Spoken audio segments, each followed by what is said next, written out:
Hi hello నమస్తే welcome to మనం TV. Johnny master చాలా ఆవేదనతో ఒక ట్వీట్ చేశారు. ఒకసారి ఆ ట్వీట్ ఏంటో చూద్దాం మనం. తమ సొంత లాభం కోసం కోర్టు ఆర్డర్లపై కూడా తప్పుడు ప్రచారాలు చేసేవారిని చూస్తుంటే జాలేస్తుంది. ముందస్తుగా నాకు తెలియకుండా జరిగిన యూనియన్ ప్రెసిడెంట్ ఎలక్షన్స్ గురించి నేను పెట్టిన కేసుకు సంబంధించిన వచ్చిన తీర్పుని మీకు అనుకూలంగా నచ్చినట్లుగా మార్చి మరో కేసుతో ముడిపెట్టి పోస్టులు పెడుతూ ఉన్నారు.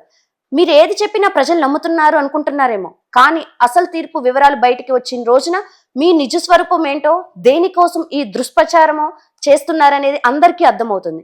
ఆ రోజు ఎంతో దూరంలో లేదు, న్యాయమే గెలుస్తుంది, నిజం అందరికీ తెలుస్తుంది. కార్తిక్ గారు, జానీ మాస్టర్ ఇప్పుడు ఎంతో ఆవేదనతో ఈ ట్వీట్ పెట్టారు. అసలు దీని వెనుక ఉన్న ఆంతర్యం ఏంటి? ఎవరి కోసం ఈ ట్వీట్ పెట్టారు? జైలుకు వెళ్ళొచ్చిన తర్వాత జానీ మాస్టర్ అతి కొద్ది మందితో ఇంటరాక్ట్ అయ్యారు. కేవలం ఇద్దరే వ్యక్తులకి ఇంటర్వ్యూ ఇచ్చారు. అందులో నాకు.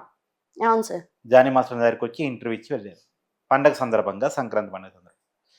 జానీ మాస్టర్ గురించి తెలిసిన వాడిగా, విన్నవాడిగా, చూసిన వాడిగా, ఆయన ఆలోచన విధానం గురించి ఐడియా ఉన్నవాడిగా నేను చెప్తున్నాను, వెరీ జెన్యున్ పర్సన్.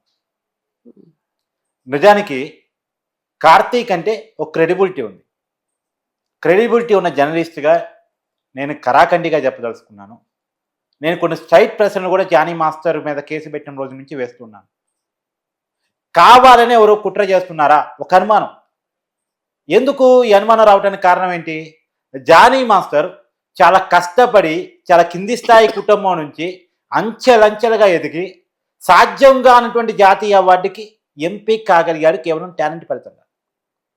జాతీయ అవార్డు ఇంకొన్ని నెలల్లో, రోజుల్లో అందుకుంటాడు అనుకోగానే వెంటనే జానీ మాస్టర్ మీద కేసు పడింది. కేసు పెట్టింది ఎవరు? జానీ మాస్టర్తో కొన్ని సంవత్సరాల పాటు ట్రావెల్ అయినటువంటి అసిస్టెంట్ కొరియోగ్రాఫర్, ఎంతో సఖ్యతగా ఉండే అమ్మాయి, జానీ మాస్టర్ గురించి గొప్పగా చెప్పిన అమ్మాయి కేసు పెట్టింది. ఎందుకు ఆ రోజే కేసు ఎందుకు పెట్టింది? మళ్ళీ ఆ అమ్మాయి పెట్టిన కేసింది, తాను మైనర్గా ఉన్నప్పటి నుంచి నా మీద జానీ మాస్టర్ లైంగిక వేధింపులకి పాల్పడుతున్నాడు అని కేసు పెట్టింది. మైనర్గా ఉన్నప్పటి నుంచి ఆ అమ్మాయి మీద జానీ మాస్టర్ లైంగిక వేధింపులకి పాల్పడుతూ ఉంటే ఆ అమ్మాయి కానీ, ఆ అమ్మాయి కుటుంబ సభ్యులు కానీ, ఆ అమ్మాయి మదర్ కానీ గుడ్డి గుర్రానికి పలుదొంగుతున్నారా? ఏం చేస్తున్నారు? లైంగిక వేధింపులకు పాల్పడే జానీ మాస్టర్తో కలిసి ఆ అమ్మాయి కొన్ని సంవత్సరాల పాటు ఎందుకు ట్రావెల్ చేయాల్సి వచ్చింది? ఎందుకు ఇండస్ట్రీలో కొనసాగాల్సి వచ్చింది? ఎందుకు జానీ మాస్టర్ పొగుడుతూ వీడియోలు చేయాల్సి వచ్చింది?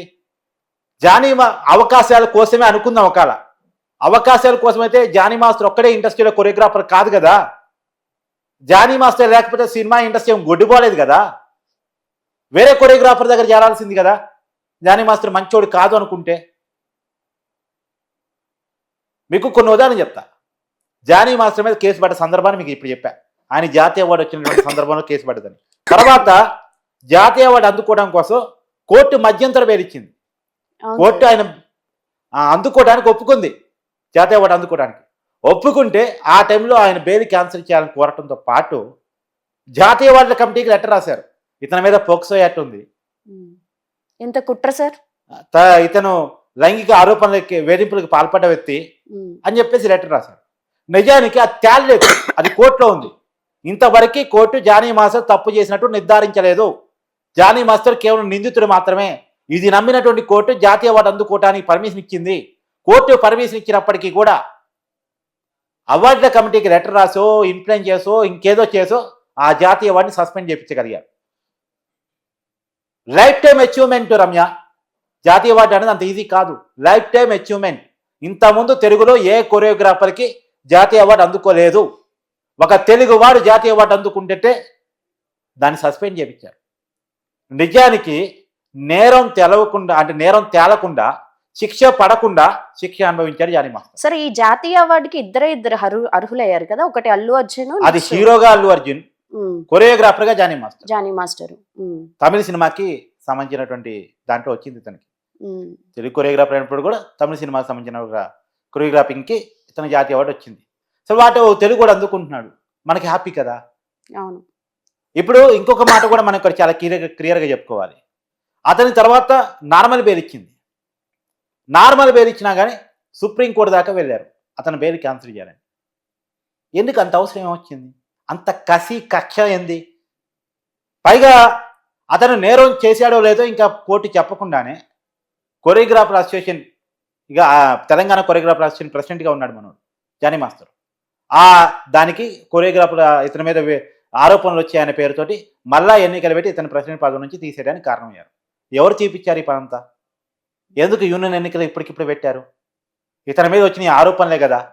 ఆరోపణల ఆధారంగానే గనక పనిష్మెంట్ ఇవ్వటం స్టార్ట్ అయితే, ఆరోపణల ఆధారంగానే శిక్షలు వేయటం స్టార్ట్ అయితే ఈ దేశంలో చాలా మంది ఎంపీలకు పార్లమెంట్కి పోయే అవకాశం ఉండదు, చాలా మంది ఎమ్మెల్యేలకు అసెంబ్లీకి పోయే అవకాశం ఫిలిం ఉండదు. ఇండస్ట్రీలో కూడా చాలా మంది మీద చాలా మంది హీరోలకి హీరోలుగా ఉండే అవకాశం లేదు, చాలా మంది డైరెక్టర్గా ఉండే అవకాశం లేదు. చాలా మంది మీద ఆరోపణలు వస్తూ ఉంటాయి. కానీ జానీ మాస్టర్ మీద మాత్రమే ఎందుకు? సరే, వాళ్ళ మీద కేవలం ఆరోపణ లేదు, జానీ మాస్టర్ మీద కేసు ఉంది అనవచ్చు కాక, చాలా మంది ఎమ్మెల్యేల మీద ఎంపీల మీద కేసు ఉన్నాయి. వాళ్ళు అసెంబ్లీకి ఎందుకు వెళ్తున్నారు, వాళ్ళు పార్లమెంట్కి ఎందుకు వెళ్తున్నారు? ఈ దేశంలోని అత్యున్నత బాడీలు కదా అవి. కేసులు తేనిన రోజే నేరస్తులు, కోర్టు చెప్పిన రోజే నేరస్తులు, కోర్టు తేల్చినప్పుడే నేరం తేలినట్టు. ఎవరికి వాళ్ళు తీర్పు ఇచ్చే కాడికైతే, ఏ ఇండస్ట్రీకి ఆ ఇండస్ట్రీ తీర్పులు ఇచ్చే కాడికైతే, ఏ వ్యక్తికి ఆ వ్యక్తి పనిష్మెంట్ ఇచ్చే కాడికైతే ఇక కోర్టులు ఎందుకు? కోర్టులో కేసులు ఎందుకు? ఎవరిని ఉద్దేశించి పెట్టుంటారు ఈ ట్వీట్? ఎవరైతే ఒక జిల్లా కోర్టులో వచ్చిన తీర్పు మీద స్పందిస్తూ ట్వీట్ పెట్టారో ఆ ట్వీట్కి కౌంటర్ ట్వీట్గా జానీ మాస్టర్ పెట్టారు. ఎవరు పెట్టారు సార్ ఆ ట్వీట్? ఎవరు పెట్టారు? ఝాన్సీ గారు పెట్టారు కదా. ఝాన్సీ గారు పెట్టిన ట్వీట్కి కౌంటర్ ఇస్తూ పెట్టారు. ఓకే. ఝాన్సీ గారు గతంలో కూడా ప్రెస్ మీట్ పెట్టి దాదాపుగా జానీ మాస్టర్ తప్పు చేశాడు అన్నట్టుగా మాట్లాడారు. ఆల్రెడీ కోర్టులో ఉన్న కేసుని ఇప్పుడు వాస్తవంగా ఏంటంటే రమ్య, ప్రతి ఆర్గనైజేషన్లో కూడా అమ్మాయిల మీద వేధింపుల కోసం కమిటీలు ఉంటాయి. ప్రతి ఇండస్ట్రీలో ఉంటే సినిమా ఇండస్ట్రీలో కూడా ఉంది. దాని ఝాన్సీ ఆ కమిటీలో ఉన్నారు. అది ఎప్పటి వరకు దానికి వ్యాలిడిటీ? కోర్టుకు వెళ్ళినంత వరకు ఓకే. కోర్టుకు వెళ్ళిన తర్వాత కోర్టే అంతిమం. కోర్టులో కేసు ఉంది. ఇక్కడ ఆ అమ్మాయి ఫిలిం ఇండస్ట్రీలో ఉన్న కమిటీ తనకు న్యాయం చేయలేదు అనుకున్నదో, లేట్ అవుద్దు అనుకున్నదో, ఏమనుకుందో పోలీస్ కేసుకు వెళ్ళింది. యాక్చువల్గా పోలీస్ కేసు పెట్టకంటే ముందు సొంత ఇండస్ట్రీలో కంప్లైంట్ చేస్తారు. అప్పుడు సొంత ఇండస్ట్రీలో ఉన్న మహిళా కమిటీకి అథారిటీ ఉంటుంది, ఆ కేసును తేల్చి పనిష్మెంట్ ఇచ్చే అథారిటీ ఉంటుంది. కానీ ఈ అమ్మాయి ఆ పరిధిని దాటి కోర్టు దాకా, అంటే కేసు దాకా వెళ్ళింది. కేసుకు వెళ్ళినప్పుడు కోర్టుకు వెళ్ళింది. కోర్టుకు వెళ్ళిన తర్వాత ఈ కమిటీకి ఇంకెక్కడ ఉంది అవకాశం? సరే, ఆ అమ్మాయి ఇప్పుడు నేను ఎగ్జాంపుల్ జిల్లా కోర్టులో ఉన్న కేసు మీద హైకోర్టుకు పోయాను. హైకోర్టులో కేసు నడుస్తుంది. ఇప్పుడు హైకోర్టు తీర్పు ఇవ్వకముందు జిల్లా కోర్టు ఇవ్వచ్చా? జిల్లా కోర్టు మీద హైకోర్టు అథారిటీ కదా, హైకోర్టు మీద సుప్రీంకోర్టు అథారిటీ కదా. ఇప్పుడు అట్నే ఇండస్ట్రీలో ఉన్న కమిటీ మీద కోర్టు అథారిటీ కదా. కోర్టు దాకా కేసు పోయినప్పుడు ఈ కమిటీకి ఇంకేం సంబంధం కేసు గురించి? ప్రస్తుతం అమ్మాయి అప్రోచ్ అయింది కోర్టుని, పోలీస్ స్టేషన్ని. అక్కడ న్యాయం జరిగిద్దా లేదా? ఎవరి వైపు న్యాయం ఉంది? కోర్టు దేన్ని నమ్ముతుంది? ఈ అమ్మాయి వాదన నమ్ముతుందా, జానీ మాస్టర్ వాదన నమ్ముతుందా? చూద్దాం. ఆ వేట్ చూసిందా కూడా, ఆ కోర్టు తీర్పు ఇచ్చిందా కూడా ఓపిక లేకపోతే ఎట్టా? ఎందుకు మీడియా ముందుకు వచ్చి ఆరోపణలు చేయాల్సి వచ్చింది? జానీ మాస్టర్ చేయలేకనా, జానీ మాస్టర్ మాట్లాడలేకనా, కోర్టులో ఉన్న కేసు గురించి మాట్లాడకూడదు అని చెప్పేసి కార్తీ గారు మీరు ఇంటర్వ్యూ చేస్తున్నప్పుడు కూడా మీరు కేవలం సినిమాకి సంబంధించిన ప్రశ్నలు అడగండి, అంతేగాని మీరు కేసు గురించి, కేసులో ఉన్న వివరాల గురించి మాట్లాడకండి అని అడిగాడు. సరే, ఈ కేసు సినారియో మొత్తం చూస్తుంటే ఆ అమ్మాయి ఒక్కటే ఇండివిజువల్గా ఈ డెసిషన్ తీసుకుంది అనిపించట్లేదు. అంటే తన వెనక ఎవరో ఉన్నారు అనిపిస్తుంది. ఇది ఎంతవరకు నిజం? ఉన్నారేమో అనుమానం క్లియర్గా అర్థమవుతుంది. చాలా మంది మీద అనుమానాలు ఉన్నాయి. జానీ మాస్టర్తో పాటు తనకు కూడా జాతీయ అవార్డు వచ్చింది కాబట్టి తనకు మాత్రమే అందాలి అవకాశం, ఇంకోరికి రావడానికి వీలేదని ఒక సినిమా హీరో, ఒక సినిమా డైరెక్టరు వెనకాల నుండి పెట్టించారు అని చెప్పి చాలా మంది అనుమానం పడుతున్నారు. మొన్న ఇంటర్వ్యూలో వాళ్ళు వేరు అని చెప్పేసి ఆమె చెప్పుకునే చెప్పే ప్రయత్నం చేసింది. బట్ దాంట్లో నిజం ఉందా లేదా మనకు తెలియదు. సరే, బట్ ఏదేమైనా కోర్టు కేసు, ఈ అమ్మాయి కేసు పెట్టినప్పుడు కూడా చాలా మంది రియాక్ట్ అయ్యారు, కానీ ఎక్స్పెషల్లీ అల్లు అర్జున్ గారు తనకి ఎక్కువ సపోర్ట్ చేశారు కదా. ఇప్పుడు నేను పేరు చెప్పడానికి ఇష్టపడ్డా, నువ్వు పేరుతో సహా అడిగావు కాబట్టి నేను డైరెక్ట్గా చెప్తున్నాను. చాలా మంది అనుమానం అల్లు అర్జున్ మీద, సుకుమార్ మీద. వాళ్ళే ఈ అమ్మాయి వెనకాల ఉండి కేసు పెట్టించారు అని. ఎందుకంటే కొన్ని సంవత్సరాలుగా ట్రావెల్ అవుతున్న అమ్మాయి ఇవాళే ఉన్న పలాన్ని ఎందుకు కేసు పెట్టింది, ఇవాళ మాత్రమే కేసు పెట్టాల్సిన అవసరం ఎందుకుని వచ్చింది? ఇప్పుడు నేను బేసిక్గా లాజిక్గా మాట్లాడుకునే ప్రయత్నం చేద్దాం రమ్య. నేను గతంలో కూడా ఒకసారి వీడియోలో చెప్పాను.